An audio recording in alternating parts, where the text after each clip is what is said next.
Hey, y'all, Scott Horton here for WallStreetWindow.com. Mike Swanson knows his stuff. He made a killing running his own hedge fund and always gets out of the stock market before the government-generated bubbles pop, which is, by the way, what he's doing right now, selling all his stocks and betting on gold and commodities. Sign up at WallStreetWindow.com and get real-time updates from Mike on all his market moves. It's hard to know how to protect your savings and earn a good return in an economy like this. Mike Swanson can help. Follow along on paper and see for yourself. WallStreetWindow.com. Yeah. Well, you know, the first two clips are much better. Of course, all that's from Rambo 3, which was on last night. The clip about America baiting the Soviets into their Vietnam and all of that. But that last one is actually most interesting because that's Massoud, the Mujahideen leader being portrayed in Rambo 3 there. He's a guy that, according to our next guest, Eric Margolis, was actually KGB all along and was only pretending to fight and wasting CIA resources. Welcome back to the show, Eric. How are you doing? Yeah, hello, Scott. I'm just fine, thank you. I'm just killing time playing Rambo 3 clips, and they're directly relevant to your journalism. What do you know about that? Tell us about Massoud real quick, even though that's not why I have you on the show today. Massoud was a tribal, a Tajik, ethnic Tajik tribal leader from a northern region in Afghanistan called the Panjshir Valley, a major drug production area. And Massoud had been to university or attended university in Paris, and the French cottoned on to him, and they loved him because he could speak some French. And French media christened him the Lion of the Panjshir Valley, and he portrayed himself as a heroic mujahideen fighting the Soviet invaders after the 1979 invasion. He was adulated and idolized in the West. In fact, he was a big-time traitor to the Afghans. He had been a KGB asset for a long time. That gotten to him, I think, when he was in Paris. And he was working quietly with the KGB. And when the Soviets invaded, what he did was he pretended to be fighting and attacking the Soviet forces, when in fact he was not. He was spending his time fighting the real mujahideen who were fighting the Soviets. I knew this because I was there at the time.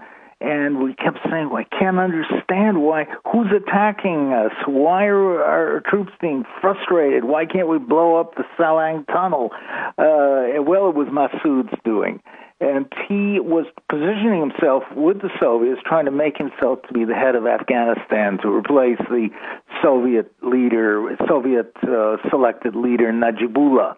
But this didn't happen because two of Osama bin Laden's men, remember, Osama bin Laden was primarily an anti-communist crusader. They went and they blew him up, and that was the end of Massoud. But his supporters, in the form of what's called the Northern Alliance and the Tajiks, are still very prominent today. Under America's protection. American protection, because as soon as the Americans decided to invade Afghanistan, they bought the Tajik forces and the Uzbek forces in the north, who had been collaborating with the Soviets. They were paid tens of millions of dollars. They switched their allegiance to the U.S., and they served as the spearhead for the U.S. invasion forces. Hey, tell me this, and I don't know if you've ever reported this or if it's just a matter of speculation, Eric, but do you think that Vladimir Putin and them were thinking, now we're baiting you right back into the very same our Vietnam again, you idiots. Go ahead and invade. Because after all, I mean, I know there was a political fight. He had to face down the right-wingers in Russia and say, no, it's the right thing to help the Americans right now, which makes sense on its face, but also in a sneaky kind of way.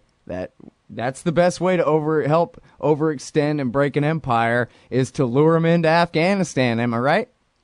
Well, I'm not sure about that, Scott. I've never really understood Putin's motives for giving so much help to the U.S., opening supply lines through the north, giving them intelligence information, giving them help with the Soviet-backed Tajiks and Uzbeks, and the KGB there. I think Putin hates Muslims. He's a visceral anti-Islamist. Look at the way he crushed the Chechen resistance and the Caucasus. he's really very alarmed by this whole Caucasus issue. So he figured, well, we'll help the American devils to crush the Afghan Islamist devils. That the Afghans are a bigger priority. That's my reasoning. Well, and it would have made sense for him to assume that the Americans are too smart to go ahead and try to just stay forever, because what are you going to do, remake their entire society with a government in a box or something? Sure. Well, the Americans are, 50,000 American troops are in Japan since 1945, and 38,000 in Korea, not to mention all over Asia and different parts of the world. There's still American troops in Germany. Well, sure, but he would have known that the Afghans would have kicked our asses out, though, over the long term, the same way they kicked the Russians out before us, right? Well, that's what the Russians have been warning the Americans all along. It's quite right.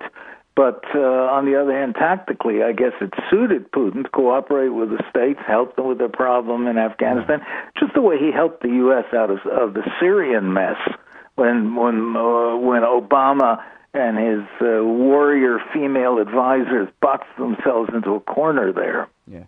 I was just thinking maybe there was a chance he had read Zbigniew Brzezinski and thought, that guy was pretty clever what he did to us. And so...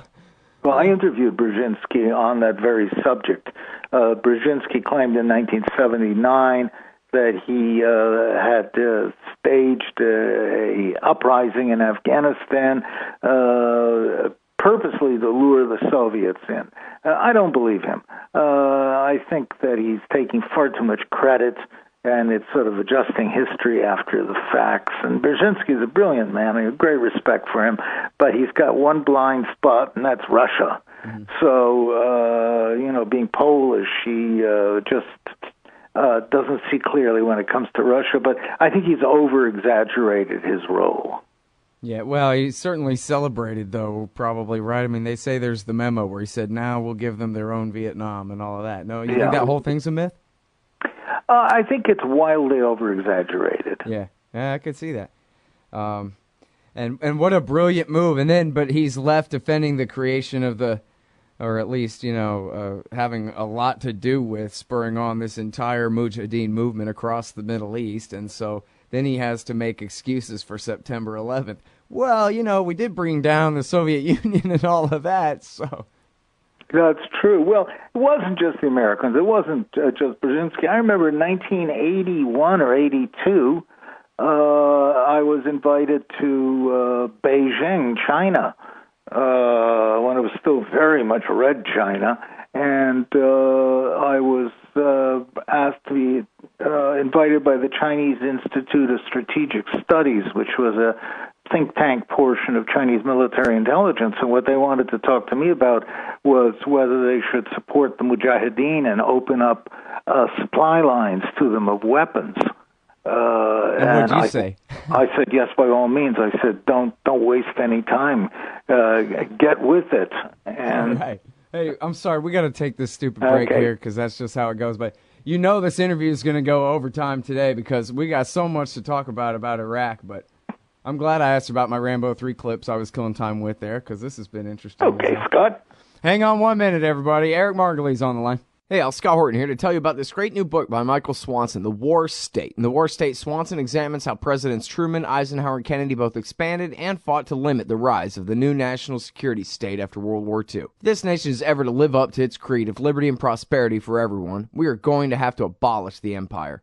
Know your enemy. Get The War State by Michael Swanson. It's available at your local bookstore or at Amazon.com in Kindle or in paperback. Just click the book in the right margin at scotthorton.org or thewarstate.com. All right, y'all. Welcome back to the show. I'm Scott Horton. It's my show, The Scott Horton Show. I'm talking with Eric Margolis, ericmargolis.com, LouRockwell.com, UNS.com, that's UNZ, UNS.com. And lots of great articles on everything wrong with the damn world. And as you can tell, I surprised him with a question about the Afghan war from 20 years ago, and he'll tell you the answer. All right, now, if it's all right, I want to change the subject to Iraq and what all is going on there. I think I'd like to start with your impression of the new self-proclaimed caliph, the video and the sermon that he gave last Friday, and his, I guess, big first coming out ceremony since declaring the new caliphate between the land formerly known as Iraq and I guess what's now the rump state of Western Syria. What do you think? Well, if you remember the old movie, The Mouse That Roared, about the Grand Duchy of Fenwick declaring war on the U.S., Peter Sellers movie, this was like the camel that roared, but it's a very, this ISIS is a very relatively small organization. I don't think it has more than 8,000 fighters, no heavy equipment, and it's only in Sunni areas of Iraq and Syria, but it's certainly a grandiose pronouncement for a ragtag rebel group. However, I am surprised that there's been no effort until now to proclaim a caliphate, except, mind you, there wasn't in Afghanistan. The Taliban, when it was ruling Afghanistan, declared an Islamic caliphate in Afghanistan until it was crushed by U.S. forces. This is another attempt to erase or to change the borders in the Middle East that were created by Western colonialists. All right, now, I guess the question is, because I don't know how many thousands of guys they got, but it seems like it's, probably not too many, more than 10,000 or so, although there must be some new recruits and that kind of thing going on. But they've got oil and they've got some money, maybe, some billions. Do you think it's likely that they'll get more powerful from here? Because the question still remains, even if it's a pretty damn weak state for a state, is there anyone really powerful enough to oppose them at this point? Oh, I think so. The ISIS rebels are surrounded by enemies. They've got Syria on one hand, and to the north they've got the Kurds, who are being used by the U.S. as their so local gendarmes. There's the Shia government in Baghdad, and backing them up is Iran, of course, which just sent some warplanes to Baghdad. And finally, there's the other Arab states who are worried, and let me throw in Egypt as well, because the semi-fascist government that's now in power in Egypt has been muttering about actually helping the Iraqi government to make sure that Sunni rebels don't get into power. Mm-hmm. Well, it still seems like, Assad hasn't been able to, certainly they haven't been able to overthrow him, but he hasn't really been able to take the eastern part of the country back from these guys in 3 years? And does Maliki even have an army to reinvade Mosul? So, in other words, they sure are hemmed in as hell, no doubt about that, beset, surrounded by enemies on all sides. But who's putting together an army to go against them and dislodge them? Look, I was just in New York yesterday, and, bridges are falling down, roads are full of potholes, people are begging in the streets because there isn't enough money to bring New York up to at least European standards of maintenance, but we just blew, who knows, $20 billion, $25, $30 billion supposedly training and equipping the Iraqi army, and now we're spending large sums of money equipping and financing the Ukrainian army. We love these little wars overseas, but they're totally non-productive. We can't go on affording this.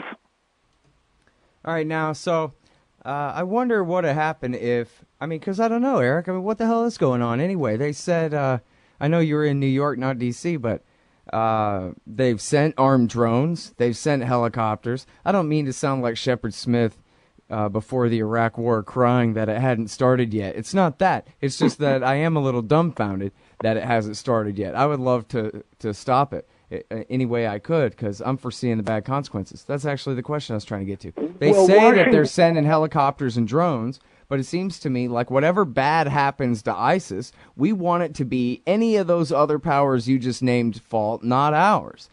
Well, we're doing what we did in Libya. Remember, that sort of leading from behind and trying to get other people to do the dirty work. because we don't want to be seen to do it. But look, Washington is also trying to kick Maliki out. He's been a non-responsive puppet, or a puppet gone astray, sort of like Karzai in Kabul, and they're looking for a more acceptable general or somebody, or God knows, maybe even Ahmed Chalabi, the fraudster who helped lead us into the last war in Iraq. Once they get this done, there are more U.S. drones and aircraft and unmarked aircraft flying over the area, and the Kurds are sending troops south. And look, you look on the map, and it looks like ISIS has these huge territories that it controls, but actually most of this area is just deserts. And the only thing that counts in that area are the river valleys. And, they control the river valleys and the small towns almost as far south as Baghdad, but not a lot more. Yeah. Well, but leading for behind, I mean, what's going to happen? The Iranian army is going to come in and take over, back up the Sodders, the Mahdi army and the Badr Brigade, but these guys can't take Mosul. I mean, or maybe they could, but then they would have a hardcore insurgency. They'd never pacify. I mean, maybe Iran's full army, but they're not going to do it. Who's America going to hire to do this? Well, the U.S. made clear it doesn't want Iranian ground forces, and the Israelis have also made that clear, and the Saudis and the Gulf Arabs are hysterical at the thought of Iranian troops coming into Iraq. For a second time, I might add. So is America going to end up saying, okay, well, I guess there's a bin Ladenite state, but, big deal. I mean, I would prefer that, but I don't really see. It seems like at some point they're just going to start the carpet bombing and send in the Marines, because who else is going to send in their Marines?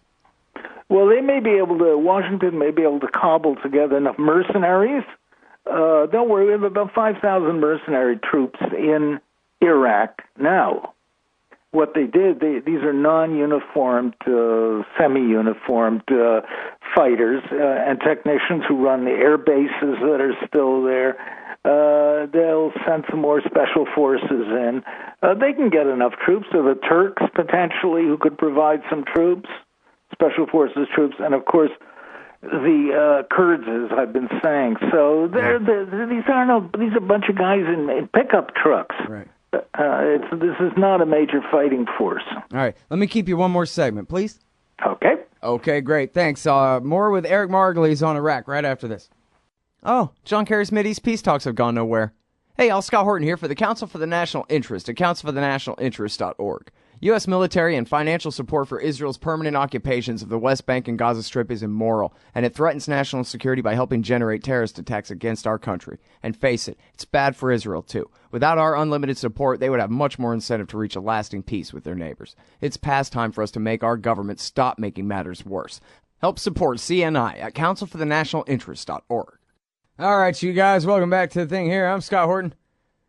I'm talking with Eric Margolis. Thanks for holding on for us and doing another segment here, Eric. So the question is about the regime change in Baghdad, and I guess America and Sistani seems, I guess his language is sometimes kind of vague on the issue. Seems like Sistani and America are agreed on regime change. Iran is still sticking with Maliki, is that right? Do you know? Well, I think the Iranians, being Iranians, are playing all sides and are being cautious. Iran can't be seen helping America overthrow a Muslim Middle East government. So they have to move very slowly. And Maliki was a long time ally of the Iranians. They're cautious. Back in 2002, when the U.S. was getting ready to overthrow Saddam Hussein the following year, I said, once the U.S. overthrows Saddam, they're going to have to find another Saddam, because they're going to find that's the only person who can really run Iraq. And such is the case now.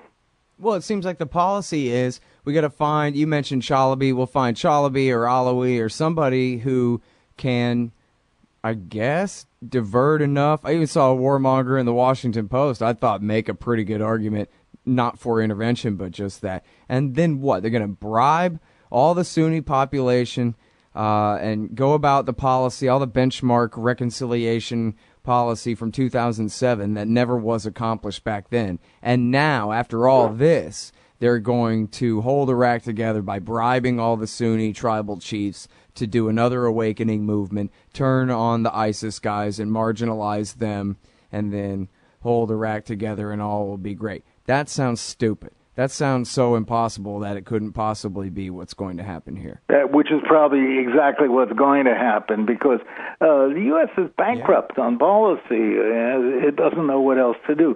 One of the problems is that you can see this in Kabul, Afghanistan today, with squabbling so-called presidential candidates in a rigged election, and even that is a disaster. They're all from CIAU, these guys, and yes, Washington can't even run a proper rigged election there.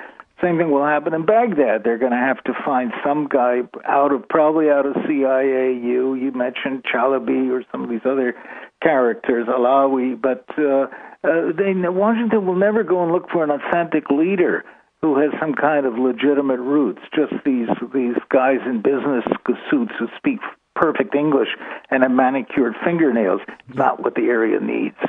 Right. Well, and this is the thing. You know, I read this thing in the Washington Post where the guy was an advisor to Petraeus and to Crocker and all these people, and, you know, speaks Arabic and is some smart, credentialed guy or whatever.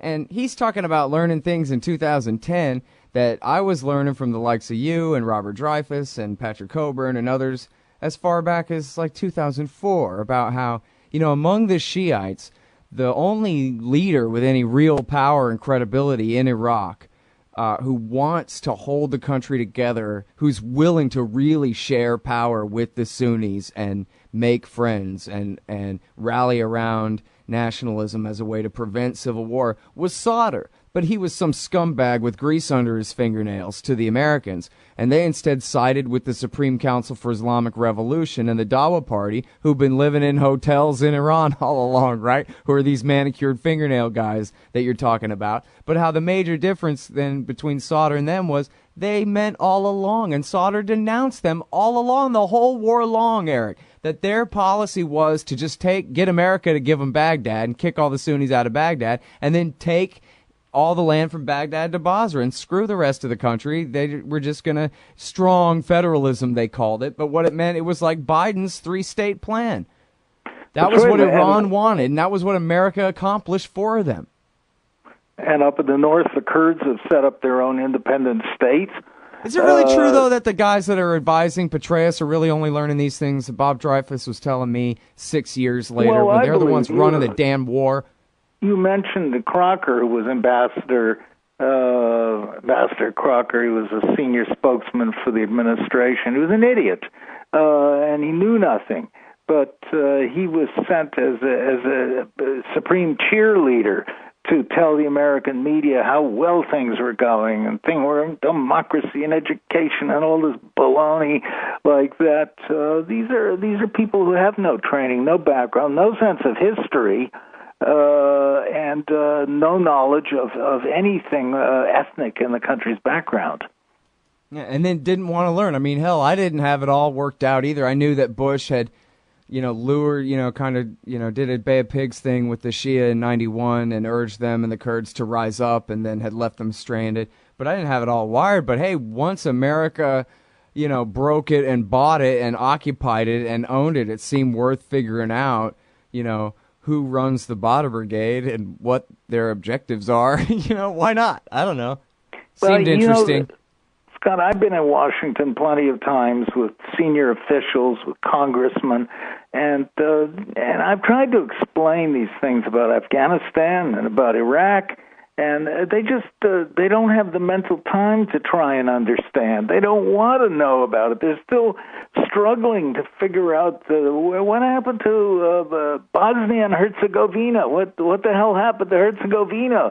Where are the Herzegovinians? Are they allied to the Russians now? They've disappeared. So we've reached a knowledge saturation because we're fighting too many little wars and skirmishes around the world, and nobody has time to learn all this stuff except a few cranks like me. Yeah, well, believe me, I can't keep up, not by a long shot. That's why I've got you, thank God.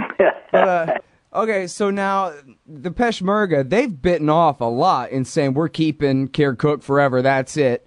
You think they're moving beyond that border, or their fight is to protect their hills and now Kirkuk too? Well, Kirkuk was really their big prize, the major oil center. And by the way, it's a short drive from the Turkish border. And let me tell you, and I've been saying this for years, that the Turks are watching all this going on, saying these oil fields used to be part of the Ottoman Empire until the rapacious British imperialists drew a line and took our oil away. Why shouldn't we have it back? So that's an issue. The Kurds are really feeling their beans, and they are being helped extensively by the United States and Israel. Israel is a major player in the whole Kurdish question. In fact, the Kurds have built a pipeline that goes up to Turkey, and from Turkey, it's being shipped by sea to Israel. So the Israelis have got themselves a new source of oil. They've armed the Kurds since 1970. So there's lots of footsie and hanky-panky going on there. Well, and they've declared a referendum. It's on now. They've locked down Kirkuk, and they're declaring independence in a matter of months, no? Well, they're declaring what's already de facto. And the big question is how will Turkey and Iran, both of whom have large Kurdish minorities, react to the situation. Interesting, the Turks in the past would have sent their army in, but now the Turks are making an accommodation with their own Kurds, and will probably take a much more relaxed view to the emergence of an independent Kurdistan. You know, we never do hear much about the Iranian Kurds and their relationship with the Iraqi Kurds, other than, you know, Hersh's report a few years back about CIA support for PJAK in Iran. Yeah, that's quite right. We hear absolutely nothing. I'm not aware of any close links between them. The Kurds traditionally have been divided along tribal and clan lines. What is amazing is that the Kurdish mini-state in northern Iraq has held together for so long because its two principal tribal factions, the Talibanis and the Barzanis, have been feuding since the dawn of time.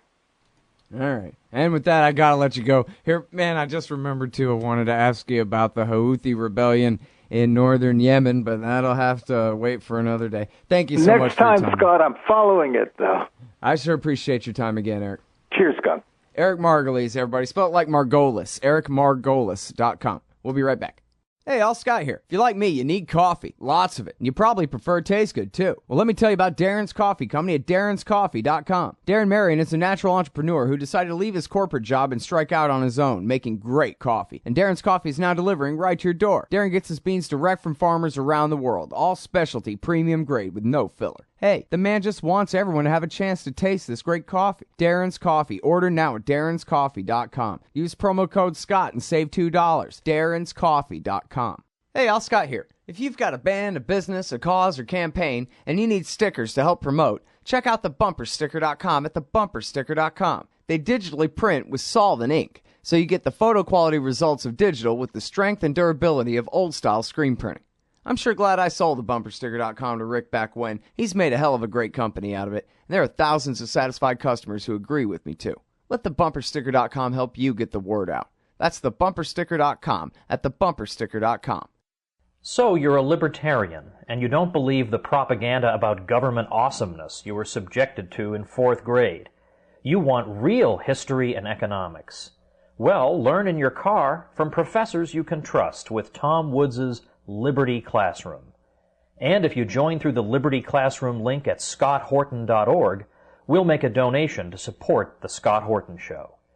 Liberty Classroom, the history and economics they didn't teach you.